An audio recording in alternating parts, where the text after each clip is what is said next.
Hello, everybody, and welcome back to the Psychology in My Life podcast. My name is Bethany, and I am a general psychology student.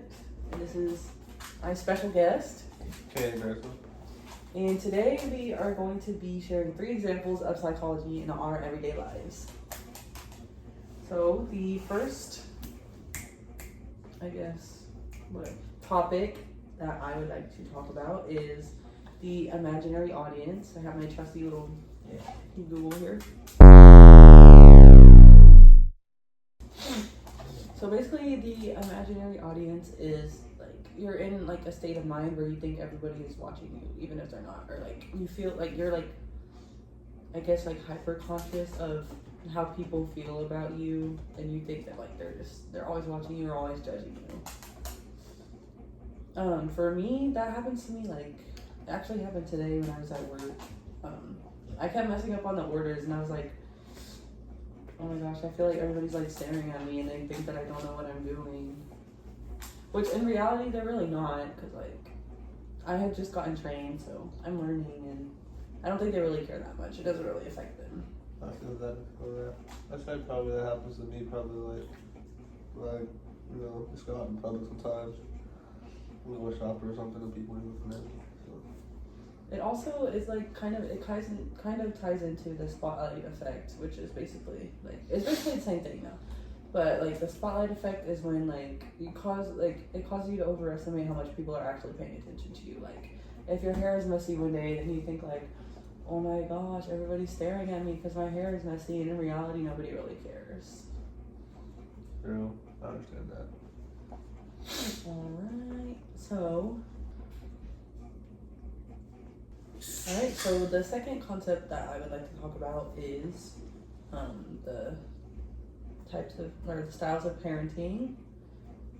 For me, I would say my parents are authoritative, which means that they are demanding and responsive. They set rules, encourage discussion, and allow exceptions. It's also known as the know and here's why parents.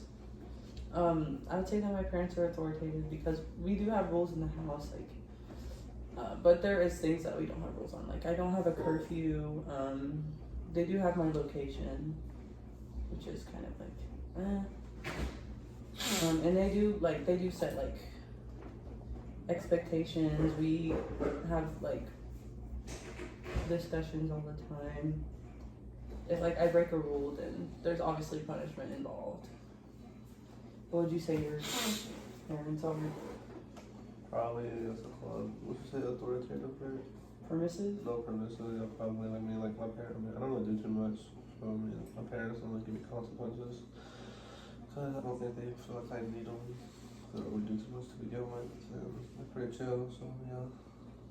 Alright, and then just to elaborate, the permissive parents are parents who set little demands and limits and don't really use like that much punishment. They'd be called like the whatever parents. They kind of just let their kid do whatever.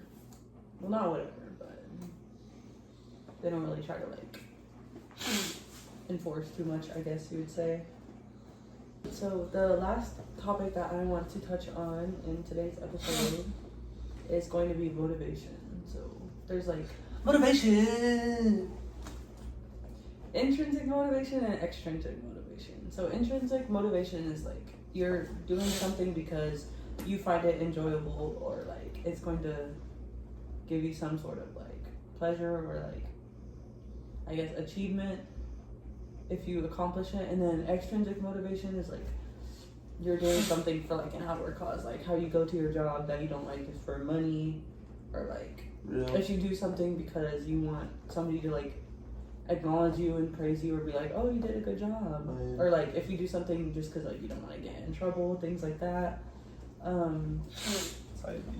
Intrinsic motivation for me, let me think. You go first.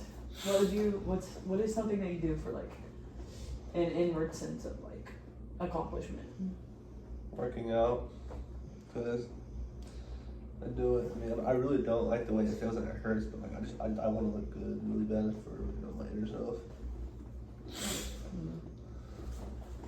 You know? Well, I thought you liked working out. Well, I do, but like I like the outcome more. I do like the activity itself. Who doesn't?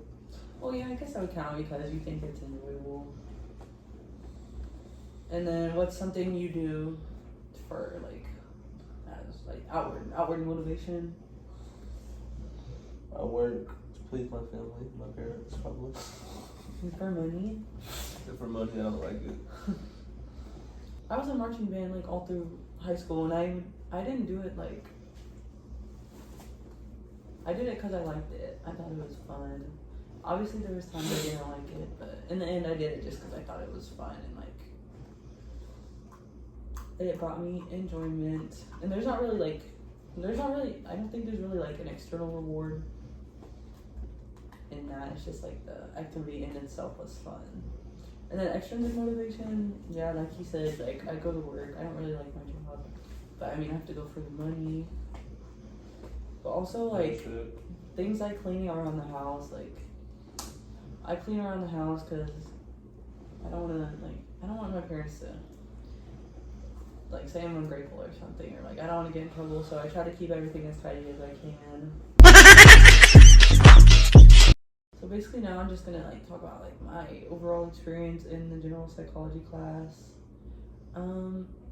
This is my second time taking a psychology class. Last semester I took the learning framework class. Now I'm in general psychology, and overall I think it's been pretty interesting. It's been interesting to learn about like, because there's things that there's topics that I like relate to on like a deep level, and it's kind of cool to see I guess the logic behind it, or like why people think the way they do, or they do the things that they do.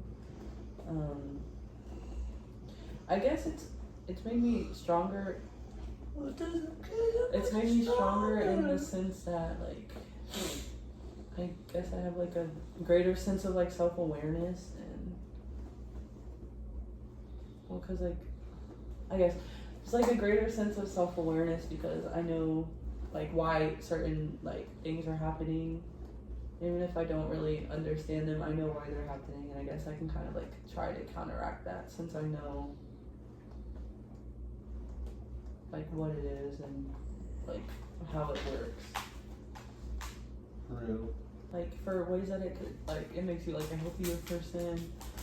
There's like